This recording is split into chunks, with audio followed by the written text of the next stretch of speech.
যারা রাস্তার মধ্যে আছেন আমি প্রত্যেককে অনুরোধ করব মাঠের মধ্যে প্রবেশ করার জন্য।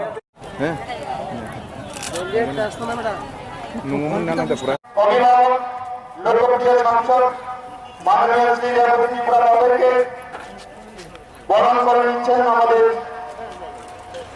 বোনেরা বরণ করে নিচ্ছেন।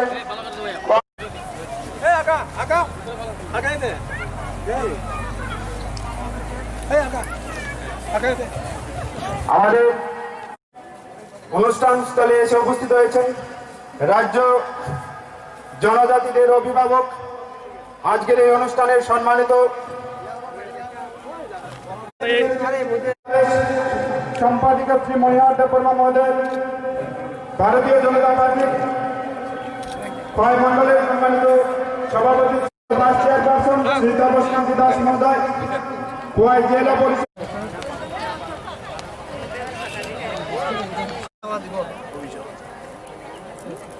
পিকনিক করবো, গল্প করবো,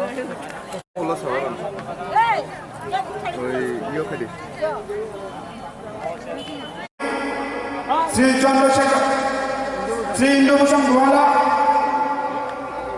চা বাগান প্রকল্প ত্রিপুরা প্রদেশ কমিটির সম্মানিত কনভেনর মঞ্চে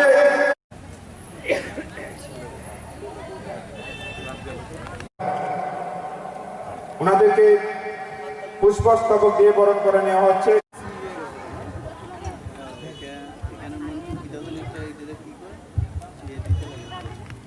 মধ্যে আমরা যেখানে ওনাকে ডাকি আমাদের বিভিন্ন ধরনের সমস্যা, কৃষ্টি সংস্কৃতি সম্প্রদায়, যিনি রাজ্যের পশ্চিমা আদিবাসী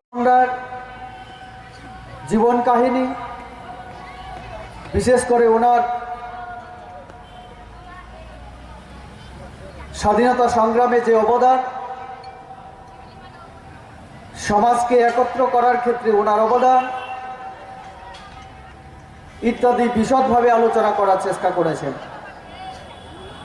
যদি সময়ের কারণে বিস্তারিত ব্যাখ্যা করা তাদের পক্ষেও সম্ভব হয়নি, তার মধ্যে আমাদের মধ্যে অনেকে আছেন যারা শিল্পী, তারা তাদের নৃত্য, গান ইত্যাদি পরিবেশনার জন্য রেডি হয়ে বসে আছেন। আমিও বিস্তারিত ব্যাখ্যায় আমি যাব না, আমি শুধু কয়েকটা কথা বলার চেষ্টা করব। সেটা হচ্ছে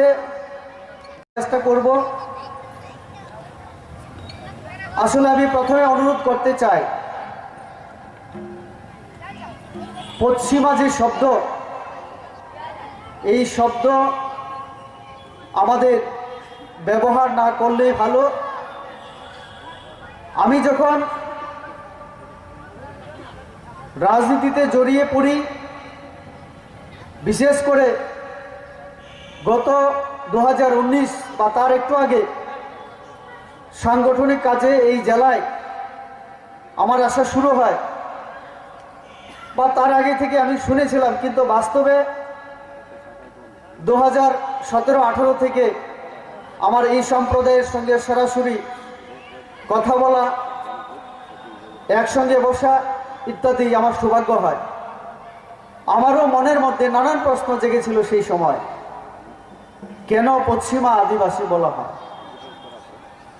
তারপরে আস্তে আস্তে বুঝতে পারলাম,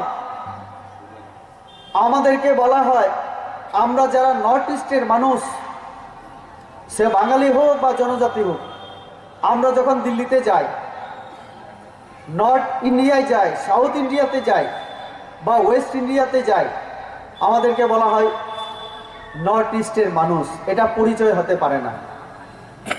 ঠিক তেমনি জনজাতি মানে জনজাতি, আদিবাসী মানে আদিবাসী, পূর্ব আদিবাসী, পশ্চিম আদিবাসী, এরকম কোনো নাম না থাকাই ভালো। এটা হতেই পারে না। আমাদের মুখ্যমন্ত্রী 19টা জনজাতি সম্প্রদায়, আর এই সাঁওতাল, মুন্ডা, আমরা সবাইকে জনজাতি বলি, সবাইকে নিয়ে আমাদের 20টা যে সম্প্রদায়, আমাদের নিয়ে আমাদের মুখ্যমন্ত্রী নতুন করে পথ চলা শুরু করেছেন। সেই দিন আমাদের অনুরোধে তিনি নির্দেশ দিয়েছেন, ঘোষণা দিয়েছেন সবাইকে, সবার উদ্দেশ্যে, যে আমরা ওই দিন থেকে, উনি যেদিন আমাদের মিটিং হয়েছিল, যে আমরা আর নিজেদেরকে উপজাতি বলবো না। আমাদের উপজাতি কল্যাণ দপ্তর যেটা, তার নামকরণ বদলে দিয়ে তিনি নাম রেখেছেন জনজাতি কল্যাণ দপ্তর। জনজাতি শব্দ, আমরাও জাতি, আমাদের শিক্ষা সংস্কৃতি, আমাদের সংস্কৃতি, কৃষ্টি, ইতিহাস সব কিছুই আছে, ভাষা আছে আমাদের। আমরা কেন উপজাতি হব? এমন যদি হয়, ভারতবর্ষের প্রত্যেকটা জাতি উপজাতি, কারণ আমরা ভারতীয় জাতি। তো তার জন্য এ নিয়ে আমাদের মন খারাপ করার কোনো প্রশ্ন নেই। আপনারাই বলেছেন, আমার পূর্ববর্তী বক্তারাই বলেছেন, 2018 আমাদের সরকার গঠন হওয়ার আগে সরকারিভাবে এরকম প্রোগ্রাম কোনোদিন হয়নি। আপনাদেরকে লুকিয়ে লুকিয়ে করতে হয়েছে অনুষ্ঠান, সরকারের সাহায্য পায়নি। এমপি, মুখ্যমন্ত্রী আসা তো দূরের কথা, সেই সময় এই এলাকার বিধায়কদেরকে আপনারা পাননি। আমরা এক সময় এটাও দেখেছি, ভারতবর্ষের ইতিহাসকে লুকিয়ে রাখার চেষ্টা করা হয়েছিল। ভারতবর্ষের যারা বীর যোদ্ধা, যারা শহীদ সংগ্রামী, তাদের ইতিহাসকে লুকিয়ে রাখার চেষ্টা করা হয়েছে। নেতাজি সুভাষচন্দ্র বসুর মতো, সর্দার বল্লভভাই প্যাটেলের মতো মানুষ, তাদের জীবন, তাদের ইতিহাস আমাদের জানার সুযোগ ছিল না। সেই জায়গায় আমরা কাদের ইতিহাস আমরা জানতাম? বারবার একটা পরিবারের ইতিহাস জানার,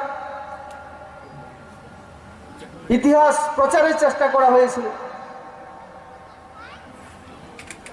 কিউবার ইতিহাস, আমেরিকার ইতিহাস, ভিয়েতনামের ইতিহাস, বাইরের কোনো ব্যক্তির ইতিহাস আমাদের রাজ্যে প্রচারের চেষ্টা করা হয়েছিল।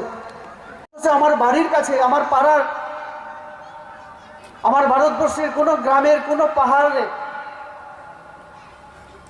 সাধারণ মানুষের, সাধারণ পরিবার থেকে যারা স্বাধীনতা সংগ্রামের জন্য জীবন বলিদান দিয়েছিলেন, তাদের ইতিহাস জানার সুযোগ আমাদের হয়নি। এই বিরসা মুন্ডা, সিধু কানু এরকম একটা দৃষ্টান্ত, উদাহরণ। কতজন আমরা জানতাম বিরসা মুন্ডা কে ছিলেন, সিধু কানু কে ছিলেন? আমাদের সরকার গঠন হওয়ার পরে আমাদের মুখ্যমন্ত্রী প্রথম এলেন এবং প্রতিশ্রুতি মোতাবেক আমাদের সেটা কাজ হচ্ছে। আমি ধন্যবাদ জানাই আমাদের জেলা সভাধিপতি এবং আমাদের জেলা পরিষদ, আমাদের পঞ্চায়েত সমিতি, আমাদের সরকারকে। অন্তত আজকে আমরা 2 বছরের মাথায় আজকে সরকারিভাবে আমরা প্রোগ্রাম করতে পারছি। আর আমি আপনাদের প্রতিশ্রুতি আমি দিচ্ছি, আপনারা যদি খবর দেন, আপনাদের এরকম অনুষ্ঠানে আমি নিজেও উপস্থিত থাকবো এবং আমাদের সকল এমএলএরা, আমাদের মন্ত্রীরা উপস্থিত থাকবেন অবশ্যই।